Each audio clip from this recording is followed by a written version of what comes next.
The crow film ഫ്രാഞ്ചൈസിയുടെ 5th ഫിലിമായിട്ട് വന്ന മൂവിയാണ് 2024 റിലീസായ ദി ക്രോ ആൻഡ് 1994 റിലീസായ ദി ക്രോ എന്ന് പറയുന്ന മൂവിയുടെ റീമേക്കും കൂടിയാണ്. ആൻഡ് സിനിമ എങ്ങനെ ഉണ്ടായെന്ന് ചോദിച്ചാൽ സത്യം പറഞ്ഞാൽ എനിക്ക് അത്രയ്ക്ക് വർക്കായില്ല. കാരണം നല്ലൊരു കിടിലം ക്യാരക്ടർ പ്രസന്റേഷനും അല്ലെങ്കിൽ നല്ലൊരു കിടിലം വേൾഡ് ബിൽഡും നല്ലൊരു തീമും കോൺസെപ്റ്റൊക്കെ ഉള്ള ഒരു മൂവിയായിരുന്നു. പക്ഷേ അതിന് വേണ്ടത്ര രീതിയിൽ ഈ ഒരു മൂവിയിൽ എക്സിക്യൂട്ട് ചെയ്ത് വെച്ചിട്ടില്ല. ഞാൻ ദി ക്രോ എന്ന് പറയുന്ന മൂവീസ് ഒന്നും കണ്ടിട്ടില്ല. പക്ഷേ ഇതിന്റെ ഒരു കോമിക് ഞാൻ വായിച്ചിട്ടുണ്ട്. ആ ഒരു ക്രോ, ആ ഒരു സൂപ്പർ പവർ, അതായത് ഒരു ഡെവിലിന്റെ ഓപ്പോസിറ്റ് ആയിട്ട് നിൽക്കുന്ന ഒരു സൂപ്പർ പവർ ഒക്കെയാണ് ഈ ക്രോ എന്ന് പറയുന്നത്. ഈ ഒരു സിനിമയിലോട്ട് വരുമ്പോഴും ആ ഒരു കോൺസെപ്റ്റ് ഒക്കെ തന്നെയാണ്. പക്ഷേ ഈ മൂവിയുടെ പ്രസന്റേഷൻ വൈസ് നോക്കുവാണെങ്കിൽ വളരെ ഡൗൺ ആയിരുന്നു. കാരണം വേറെ ലെവലിൽ എത്തിക്കാൻ പറ്റുന്ന ക്യാരക്ടറും വേറെ ലെവലിൽ എത്തിക്കാൻ പറ്റിയ ഒരു മൂവി ആയിരുന്നു. അതിനെ വളരെ സിമ്പിൾ ആയിട്ട് നമുക്ക് കാണുമ്പോൾ ഓക്കെ എങ്ങനെയെങ്കിലും കണ്ടു തീർത്താൽ മതി, അല്ലെങ്കിൽ നമുക്ക് സ്കിപ്പ് ചെയ്ത് പോയി ആ ഒരു മൂവിയുടെ ക്ലൈമാക്സ് കണ്ട് എൻഡ് ചെയ്യാം എന്ന രീതിയിലാണ് ഈ ഒരു സിനിമ ഒരു പ്രസന്റ് ചെയ്ത് വെച്ചിരിക്കുന്നത്. ഈ ഒരു മൂവിയുടെ ജോണർ എന്ന് പറയുന്നത് ഒരു പക്ക റിവെഞ്ച് ബേസ്ഡ് മൂവിയാണ്. ആൻഡ് ഈ ഒരു മൂവിയുടെ സ്റ്റോറി എന്ന് പറയുന്നത് ഒരു ഗ്യാങ് ഒരു ലേഡീനെ കൊല്ലുവാണ്. സോ ആ ഒരു ലേഡീനെ കൊല്ലുമ്പോൾ അതിന്റെ റിവെഞ്ച് ആയിട്ട് പുള്ളിക്കാരുടെ ബോയ് ഫ്രണ്ട് ഈ ഒരു ഗ്യാങ്ങിനെ കൊല്ലാൻ വേണ്ടി പോകും. സോ ഇത്രയേ ഉള്ളൂ സ്റ്റോറി. പക്ഷേ ഇതിന്റെ ബാക്ക് സ്റ്റോറി അല്ലെങ്കിൽ ആ ഗ്യാങ് എന്തിനാണ് ഈ പുള്ളിക്കാരെ കൊല്ലുന്നത്, അല്ലെങ്കിൽ ഇയാൾക്ക് എവിടെ നിന്നാണ് ഈ ഒരു ഗ്യാങ്ങിനെ കൊല്ലാൻ വേണ്ടിയിട്ട് ഈ ഒരു ക്രോ എന്ന് പറയുന്ന പവർ കിട്ടിയത്, അല്ലെങ്കിൽ അതിന്റെ ബാക്കിലുള്ള കാര്യങ്ങളും ആ ഒരു വേൾഡ് ബിൽഡും എന്താണെന്ന് ഈ സിനിമ സംസാരിക്കുന്നുണ്ട്. അത് വളരെ മൈന്യൂട്ടായിട്ട് അങ്ങ് സംസാരിച്ച് പോകുന്നുണ്ട്. ശരിക്കും അതിനെ കുറച്ചും കൂടി എക്സ്പാൻഡ് ചെയ്തൊക്കെ സംസാരിച്ചിരുന്നെങ്കിൽ വേറെ ലെവലാകാനുള്ള ഐറ്റം ആയിരുന്നു. അത് ഞാൻ വളരെ സിമ്പിളായിട്ട് പറഞ്ഞുതരാം. ഈ ഒരു ഗ്യാങ്ങിന്റെ ഈ ഒരു പുള്ളിക്കാരിയെ കൊന്ന ആ ഒരു ഗ്യാങ് ഡീല് വെച്ചിരിക്കുന്നത് ഡെവിലോട്ടാണ്. അതായത് ഇന്നസെന്റ് ആയിട്ടുള്ള ആൾക്കാരെ കൊന്നു കൊടുക്കുവാണെങ്കിൽ ഇവർക്ക് എക്സ്റ്റേണൽ, അതായത് മരണമില്ല,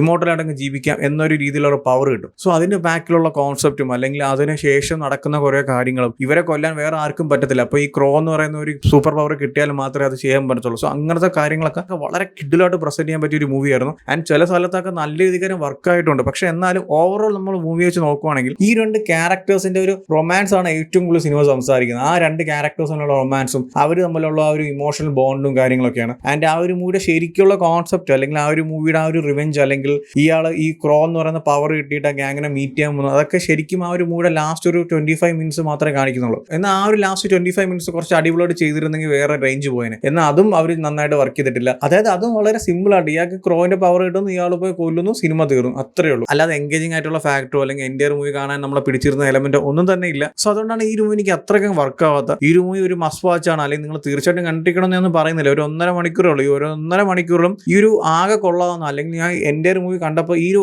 കോൺസെപ്റ്റിനെ അവർ കൊളവാക്കി വെച്ചിട്ടുണ്ട്. പക്ഷെ എന്നാലും ആ ഒരു ഫൈറ്റ് സീക്വൻസ് വരുന്നുണ്ട്, അതെനിക്ക് കുറച്ച് ഇഷ്ടപ്പെട്ടു, കുറച്ച് അടിപൊളിയായിട്ടുണ്ട്. അതിൻ്റെ ഇടയ്ക്കിടയ്ക്ക് കാണിക്കുന്ന കുറച്ച് സീക്വൻസും കൊള്ളാം. അല്ലാതെ വേറെ ഒന്നും എടുത്തു പറയാനായിട്ട് ഈ ഒരു മൂവിയിലില്ല. ആൻഡ് ക്രോയിന്റെ ഓൾറെഡി ഫ്രാഞ്ചൈസിൽ വന്ന മൂവീസ് ഒക്കെ കണ്ടിട്ടുള്ളവരാണെങ്കിൽ ചിലപ്പോൾ ഈ മൂവി ഇഷ്ടപ്പെടും. സോ എന്തായാലും കണ്ടു നോക്കുക. ഓൾറെഡി ഈ മൂവി കണ്ടവരാണെങ്കിൽ നിങ്ങളുടെ ഒപ്പീനിയൻസ് എന്താണെന്ന് വെച്ചാൽ കമന്റ് ചെയ്യൂ. വീഡിയോ ഇഷ്ടപ്പെട്ടാൽ ലൈക്ക് ചെയ്യൂ, ഷെയർ ചെയ്യൂ. ഇതുപോലത്തെ കൂടുതൽ വീഡിയോസിനായി ചാനൽ സബ്സ്ക്രൈബ് ചെയ്യൂ. Thank you so much.